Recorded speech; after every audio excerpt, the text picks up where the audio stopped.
بسم اللہ الرحمن الرحیم واسنی علیہ بآلائہ واقرب منہ نآ وقرب وان فارقتنی امطارہ فاکثر غدرانہا ما نزب۔ اسنی اسنا سے ہے بمعنی تعریف کرنا، اقرب قرب کرما سے ہے قریب ہونا، فارقتنی مفارقہ سے ہے بمعنی جدا ہونا، اور غدران غدیر کی جمع ہے بمعنی تالاب، نزب نصرہ کا نصرہ سے ہے بمعنی خشک ہو جانا۔ اور میں تعریف کرتا ہوں اس کی بآلائہ اس کی نعمتوں کی وجہ سے، واقرب منہ اور اس کے قریب ہوتا ہوں، نآ خواب و دور ہو او قرب یا قریب ہو، وَإِنْ فَارَقَتْنِی اگرچہ مجھ سے جدا ہو گئے، امطارہ اس کی بارشیں، فَأَكْثَرُ غدرانہا تو اس کے زیادہ تر تالاب، ما نزب خشک نہیں ہوئے۔ مطلب یہ ہے وہ میرا محسن ہے، اس کی نعمتوں کی وجہ سے میں اس کی تعریف کرتا ہوں اور دل سے اس کے قریب ہوتا ہوں، خواہ جسمانی لحاظ سے دور ہوں یا قریب ہو۔ وَإِنْ فَارَقَتْنِی اگرچہ میں ابھی اس کے دربار سے وابستہ نہیں تو اس کے انعامات اب مجھ پر نہیں ہیں، لیکن اس کے سابقہ احسانات اتنے ہیں کہ وہ ابھی تک ختم نہیں ہوئے۔ ایا سیف ربک لا خلقہ ویا ذا المکارم لاذ الشطب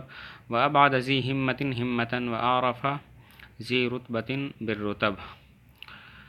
مکارم مکرمتن کی جمع ہے بمعنی اچھے اخلاق، اور ہمت نصرہ کا مصدر ہے بمعنی ہمت اور عزم۔ عارفہ معرفت سے اسم تفضیل ہے بمعنی زیادہ جاننے والا۔ اے اپنے رب کی تلوار، نا خلقی ہی نہ کہ اس کی مخلوق کی، ویا ذا المکارم اور اے اچھے اخلاق والے، لا ذا الشطب نہ کہ دھاروں والے، و ابعدا اور اے ہمت والوں میں سب سے زیادہ باہمت، و اعرف ذی رتبۃ اور اے زیادہ جاننے والے رتبوں میں سے، بالرتب رتبوں کو۔ مطلب یہ ہے کہ تو اللہ تعالیٰ کی تلوار ہے، مخلوق کی تلوار نہیں، اور تو اچھے اخلاق والا ہے، دھاروں والا نہیں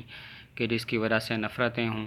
و ابعدا ہمت والوں میں سب سے زیادہ باہمت ہے، اور تو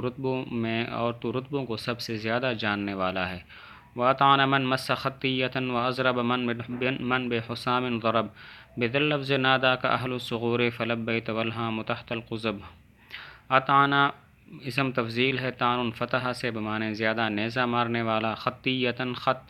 مقام خط کی طرف منسوب نیزے کو کہتے ہیں، اور نادا منادات سے ہے بمعنی پکارنا، صغور صغرن کی جمع ہے سرحد، لبیتا تلبیہ سے ہے بمعنی جواب دینا، والہام اس کا یہ جمع ہے ہامتن کی بمعنی کھوپڑی، کذب جمع ہے کذیب کی کاٹنے والی تلوار۔ اور اے ان لوگوں میں سب سے زیادہ نیزہ باز کے جنہوں نے چھوا، خطیۃً خطی نیزے کو، وَأَضْرَبَ اور اے ان میں سب سے زیادہ مارنے والے، من بحسام ضرب جنہوں نے تلوار کے ساتھ مارا، بذا اللفظ اسی لفظ کے ساتھ، نادا کا تجھے پکارا، اہل الصغور سرحد والوں نے، فلبیتا تو نے جواب دیا، والہام اس حال میں کہ کھوپڑیاں، تحت القضب کاٹنے والی تلواروں کے نیچے تھیں۔ مطلب یہ ہے کہ تو سب سے اچھا نیزہ باز ہے اور سب سے اچھی تلوار چلانے والا ہے۔ یہی باتیں کہہ کر تجھے سرحد والوں نے پکارا تو ان کی مدد کو آ پہنچا، اور حال یہ تھا کہ ان کے سر دشمنوں کی تلواروں کے نیچے تھے، عنقریب وہ قتل ہو جانے والے تھے۔ وقد یئسوا من لذیذ الحیات فعین تغور وقلب یجب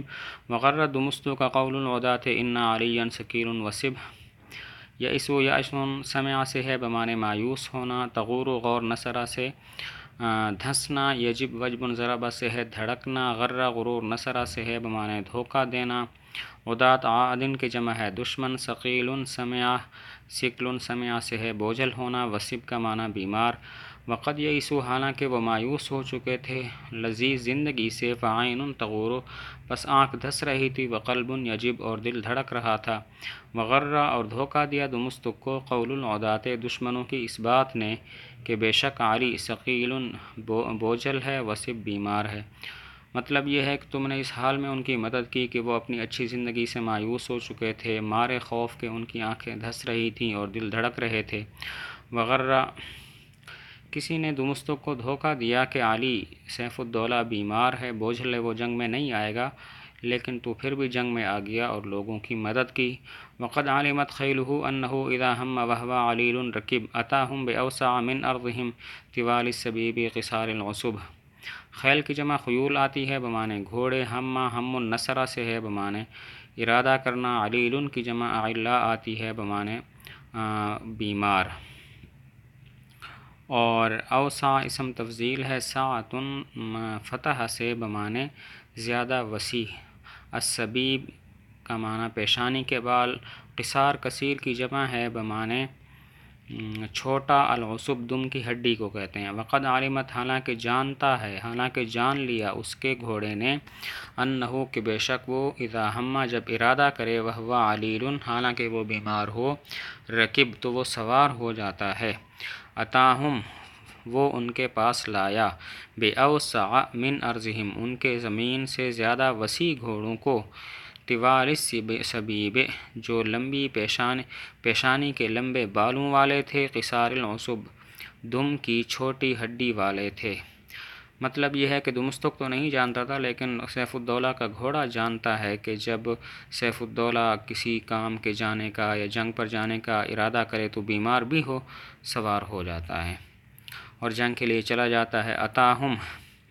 سیف الدولہ اتنے زیادہ گھوڑے لایا کہ دشمنوں کی زمین بھی تنگ ہو گئی، اور وہ گھوڑے ایسے تھے کہ جن کی پیشانی کے بال لمبے تھے اور ان کی دم کی ہڈی چھوٹی تھی۔